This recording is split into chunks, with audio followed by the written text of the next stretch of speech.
it feels like you've got a little bit of optimism. Am I I wrong? do have some optimism. And one of my staff said to me the other day, how do you stay hopeful? And I do stay hopeful because I feel like I've got the most important players talking to me every day. Yeah. They really are the ones who can make a difference, the companies and the investors. This isn't something that an advocacy organization can change. But with this group committed to doing what's right, and I really do think they are committed to doing what's right, that there's the change is coming. Welcome to the latest episode of Trailblaze, the podcast where we talk about the America we are becoming, the ideas, the people. I'm your host, Nayyera Jamal. Hi, I'm Jamal Simmons. It's good to be here. Hi, Nayyera. Good to chat with you, Jamal. I have been fascinated, horrified, wondering so many things about the fires. We are calling them the LA fires, but the wildfires that are surrounding LA and the cities around it. And I think there's a lot to dig into, whether it's climate change or is it budget? Why is this happening? But we also have a guest joining us today who's going to give us a little bit of that inside outside game of how do you solve for things like the wildfires? Oh, yeah. We're going to talk to her. And I think I'm excited about this because there are all kinds of ways that these things are coming together, where you've got climate change, which frankly, Al Gore has been talking about my entire adult life, right? Like what's coming. And now we all see the fires, the heat waves, the storm intensity, all the things that he talked about a long time ago in that movie and in his slideshow presentation, all that stuff is now starting to come true. The slideshow. At the same time, we've got all this. Yeah, it was a slideshow. Actually, I'm old enough to remember when it was literally like he used to like do a projector when he would give this thing. It's crazy. But so many inconvenient truths right here. One of them being how old we are. I know. But I think so it's Al Gore talked about it. The corporate influence, what's happening with states, and what's happening with Republicans, who apparently the denial is so intense that even when faced with these disasters, they just can't wrap their minds around the truth that we're facing this climate disaster face head on. Well, I have two theories about why climate ignorance or dismissal still exists, because it's not really skepticism anymore. The information is out there. The science is there. There's an entire generation that grew up keenly aware that climate change poses an existential threat to the entire planet, right? It's climate ignorance or denial, climate denialism. And it's the tech bros of the world. They're building their bunkers. They think that they can make their money right now and they're going to be fine when everybody can't live on the surface because they'll live underground. And this is not a joke. You really should look up the bunkers that some of these tech bros have. And then the other's like, well, I live in the moment and it doesn't matter because this will be for somebody else to deal with, which is a whole nother way of doing governance and living life. Those are not the people I want in charge of making decisions for my kids and future generations. But I have students right now who in their 20s who say they're never going to have kids because they don't believe we're going to solve climate change. Oh, they just haven't had enough sex yet. They'll have to. Listen, there's one thing you can count on with humans. Babies are coming. But these are the same tech bros, who own these social media companies. And, a lot of them don't let their kids have social media accounts while they push them at our kids so that everybody can use them. It's amazing when you find out how many people in Silicon Valley don't allow their preteens and teens to have social media accounts while everybody else is being fed garbage by the algorithms. The other thing I've seen going around on social media is this question of budget, right? And so much of how our taxpayer dollars used ends up being the conversation, and is it being used, prioritizing it the right way? And climate change isn't just about prevention. It's also about what are you doing right now to talk about the future. It's what I mean by this is there's no amount of recycling that I could do that's going to solve climate change emissions for the entire United States. There's a massive corporate piece of this. So how is that going to take place? Are we just going to be giving oil and gas companies tax breaks to drill, baby drill? Or is there going to be some kind of accountability or some kind of regulation that forces these companies to adapt to the modern reality?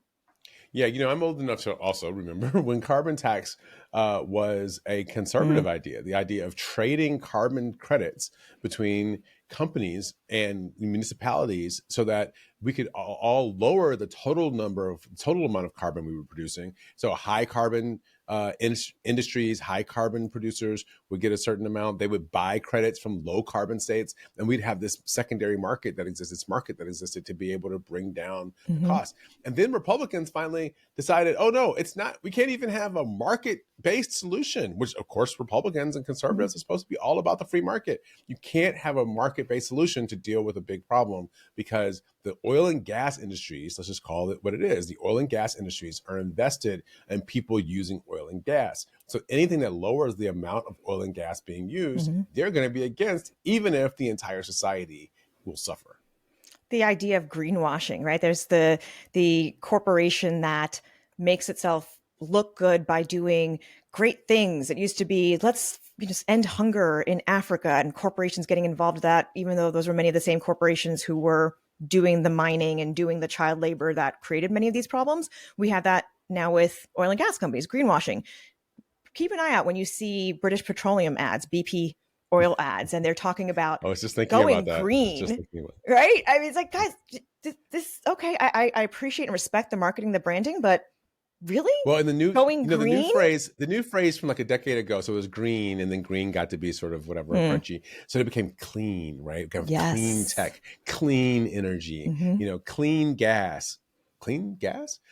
Clean coal. Clean coal was the big one, right? Clean coal. There is no such thing as clean coal. All coal is dirty by nature, because it has to be, you're burning a fossil fuel, and what it takes to go get the coal is also a dirty process and very dangerous. From a family of coal miners, used to be in West Virginia.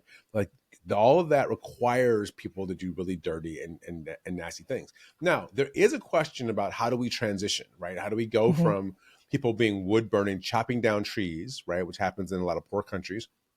You chop down the trees, you burn the trees for energy, creates a huge amount of carbon emissions. Also, deforestation removes the ability for trees to take carbon out of the environment. So how do we go from trees to a very clean technology like solar or natural gas or what are the other kind of maybe even nuclear at some point, although I think nuclear has a whole other problem with what do you do with it's got a waste. reputation problem. It's got a reputation problem. It actually is very, very clean and can solve a lot of our issues, but it's everyone thinks Chernobyl when they hear nuclear.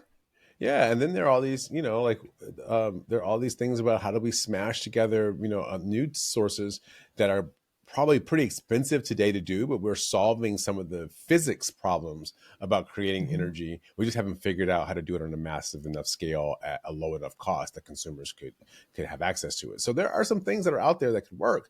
We just got to spend the money and the time to figure it out. But you know who's in the way? Oil and gas. Because they want people using that oil and gas. What they've done, messaging, marketing, branding, is make it seem like, well, this is something that I individually need to do, that this is not a collective action systemic thing. Right. And plant a tree, recycle. Even that idea of, oh, they're going to come from my gas stove. That's the better way to cook, right? It's going to change the taste of my food. No. That's actually not what climate change folks and who are trying to do. They want, for example, Honeywell, perhaps to stop using certain types of carbons in their machines. And that would change air conditioners around the world. Yeah. Right. If we were able to do something like that, and it is actually a market interest too. But like you said, the denial of the market interest when it comes up against a different interest. And so the market interest, clearly there is a demand for clean, green, whatever you call it, environmentally friendly. So many companies have propped up to try to tap into that desire to be having more ethical solutions. And the people of California voted the way they voted. They have the governor that they have, and that governor made emissions for California a high standard for meeting emissions. And guess what? Car manufacturers around the country, because California is the largest market for cars, well, guess what? All of our cars are going to meet the California standard, because why would we make two different sets of cars? Absolutely. Right. And For then that years, they happens do it. all over the world. Right. That happens all over the world. You do it for California, and it becomes the standard for America, and then it becomes the standard for But New that York. was a democracy solution and a market driven solution, both Yep. of which, as you said, MAGA and oil and gas reject. But this does come back to California because of its unique climate change challenges, not just with the, like we said, the policies that they've instituted as being a massive economy, but bringing it back to the wildfires. That this is, we are seeing the what we think looks like apocalypse in our video screens, in our social media, where people are standing at home surrounded by fire. This is not even a future problem anymore. This is a now problem. Oh, it's absolutely a now problem. And, I remember when, we had these huge storms in the Gulf, obviously, and everyone would see the wreckage and devastation that would occur. And then now we're seeing this happen with the fires in California. And I remember hearing about like, oh, there'll be like really intense fires and they may occur. And you just think, oh, well, that will happen, like there's always a fire in California. There's always Mm-hmm. a fire somewhere. And maybe that fire gets to be a little bit out of control. And maybe somebody who lives in the forest is going to, lose their home. But now you're seeing these really big houses and communities that overlook the ocean that are being destroyed, and then you're seeing working class places like Altadena, where generations of Black families have Mm-hmm. lived, and they're losing their homes as well. And so from Malibu all the way in this sort of semicircles, like a weird semicircle around Los Angeles, we're seeing all this devastation that's occurring in families. And let me just say this: when I was 18. I had a house fire and we lost everything that we owned. I was in college at the time, so it wasn't the same in the sense of the Mm-hmm. magnitude of having a home you had for a long time. But I know what it's like to stand in front of the place where you live. And I had all my stuff from home. I had it all in the house. And so I know what it's like to watch everything that go up in smoke, right? Literally flames coming out. And then when it's over the next day and the fire department's sort of leaving, you're literally sifting through the rubble, just trying to Mm-hmm. find something that is familiar, right? That you could take with you out of this devastation. And I remember, I lost my stereo and I lost like my expensive leather jacket and a bunch of clothes and stuff. But the stuff that mattered the most, which were things like letters from my grandparents and my high school, senior trip photo album and, the things that truly are irreplaceable. And then, what happens when that happens after that, who shows up? The American Red Cross shows up. And the American Red Cross showed up and they had like remember those bags of those toiletry kits you get when you're on a Mm-hmm. long flight to go across the country or something. They had these toiletry kits and they hand you the toiletry kit. It's got a toothbrush and toothpaste and whatever inside, deodorant.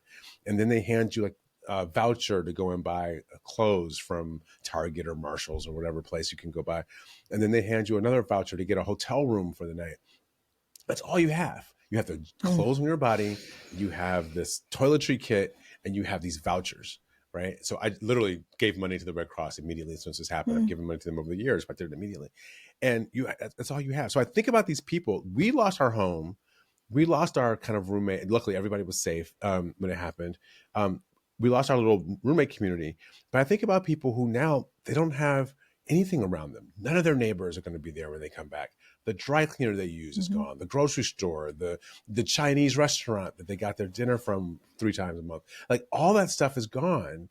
And the loss, the human scale of the loss beyond just the economic impact, what this will mean for families and communities, to me, it can bring tears to your eyes because it's so devastating. I'm really glad that you shared that and made it more of a personal understanding, because what you're talking about is really climate refugees, or what it means to be Yeah. a refugee. And we have a technical term for it, but that loss of identity, that loss of your sense of place in time, your sense of place in community, and suddenly what?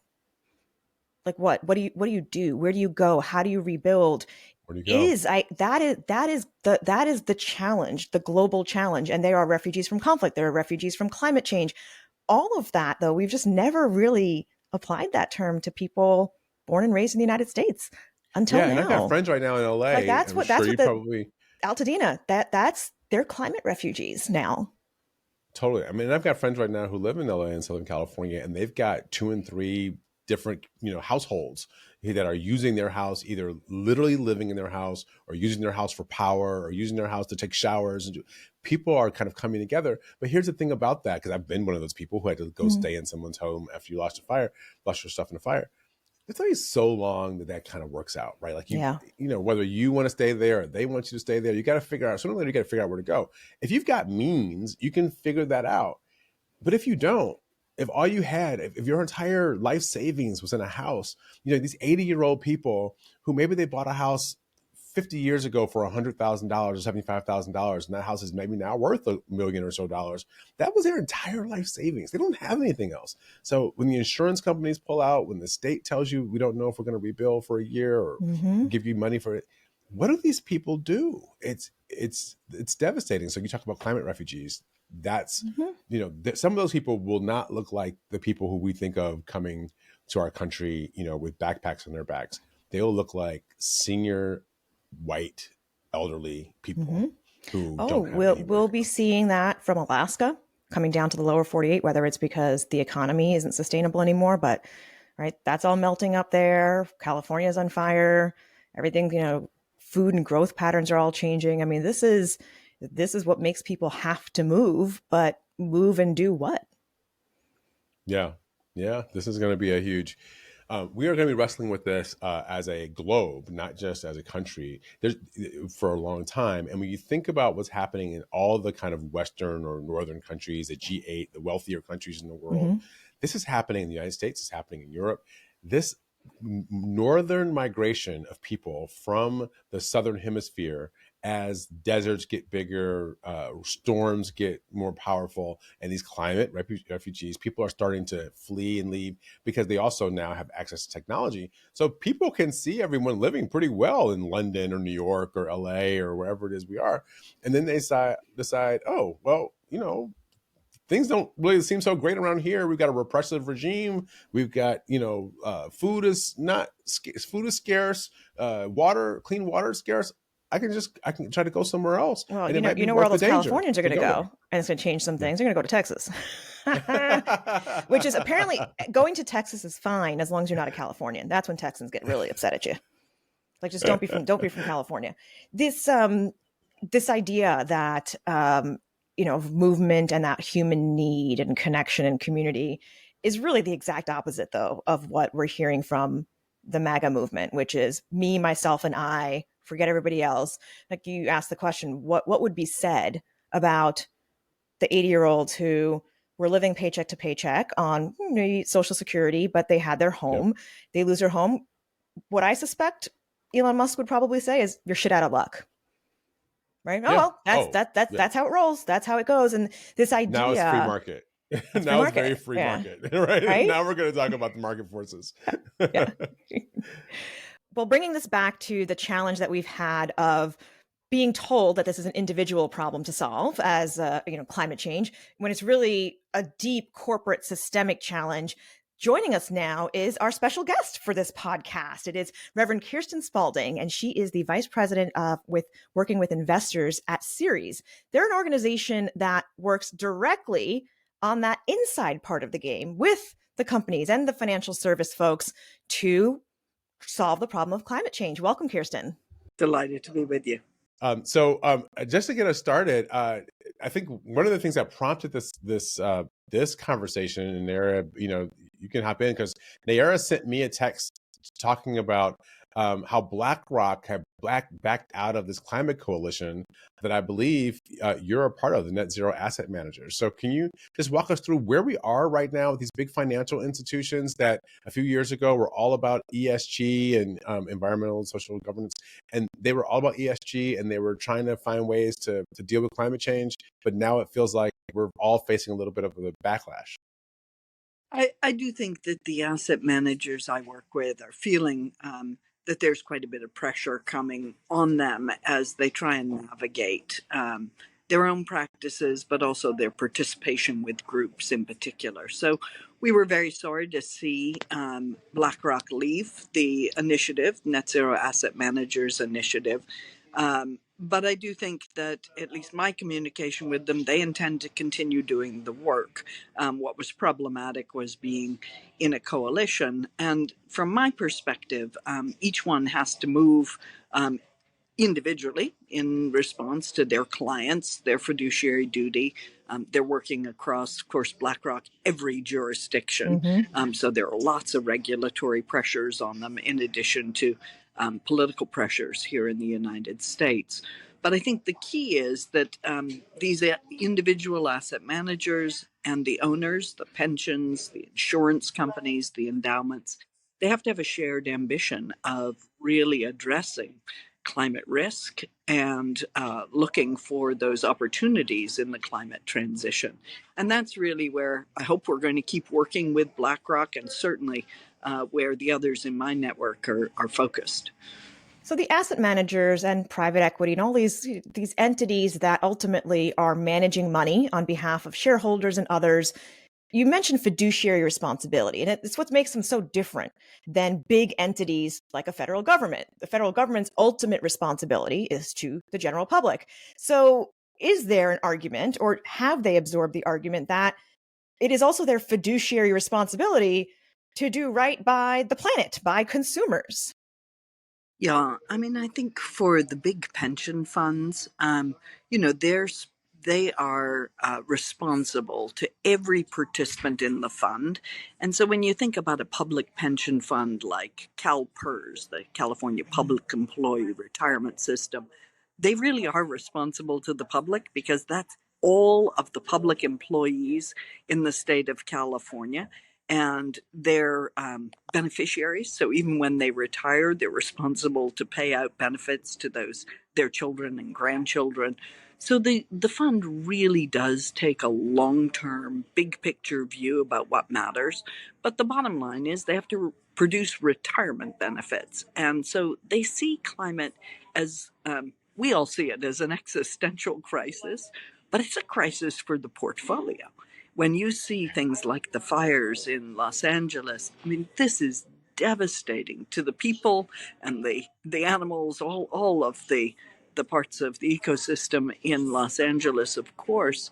But for a fund like CalPERS, that means the real estate, the insurance holdings, the energy systems, the electric utilities, the transportation systems, everything is going to take a hit when you see a climate, an extreme event like these fires. And I guess what the funds are saying is these events are happening more and more frequently with more and more impact on the fund, and so they're really thinking about those risks. I think my conversations have really shifted over the last 6 months. And more, the investors are also saying the demand for clean, renewable energy, for clean infrastructure, for the kinds of systems that are going to transform the way we all live around the world, those are real investment opportunities. And so the funds are really focusing how they're going to seize those opportunities as well.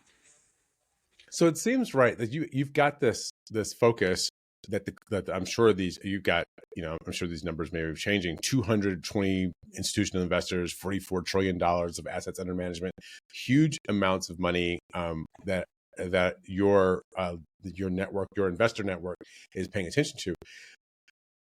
So they've got this problem of what's going to happen in the market over the long term, but then they go into states where maybe there have been some political pushback by legislators who've established these laws that said, if you take into account fossil fuel you don't want to invest in fossil fuels, or if you take into account any kind of environmental legislation, the state can't do business with you. Now those laws they're going back and forth, and they're all in litigation. But how does that impact your network and those funds in terms of the investments they make, the politics? Yeah, unfortunately, I think the investors find themselves in a very difficult position because, as I just explained, these are real material financial risks. So to say to an investor, you can't consider a whole category of risks to your portfolio is really crazy. I mean, the investors just have to consider these risks. So they're going to be, thoughtful about how they talk about it. They're not acting on climate. They're acting on risk to the portfolio. They're going to say, well, I'm not looking for an investment in the climate transition or in clean tech. They're not going to label their investments that way, but they are going to keep looking for the real opportunities for the portfolios in every asset class.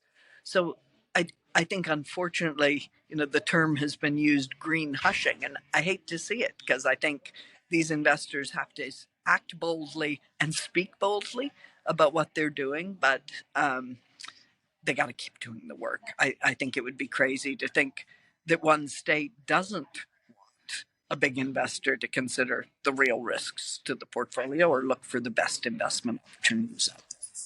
Well, Jamal, this goes to what we were just chatting about earlier in this conversation about being market driven, and investors use data and science and analysis, right? All of these things that are logical, and understanding climate risk, climate ambition, all of that is logical. It's similar to DEI, and we're seeing a backlash there. The backlash is to the terminology and to the feeling, but fundamentally, more diversity in your board, more diversity in your information, all of that is good for business. And the data is there for that too. So, Reverend, how then are you helping folks navigate this idea of a cultural problem with the terminology versus, okay, but there's real data and real information here. Can we just work with the facts now? I think that's exactly what the investors say to me. Let's just work with the facts here. There are scientific facts. There is more and more good data about what companies are doing, and I think that's the key for a lot of our investors.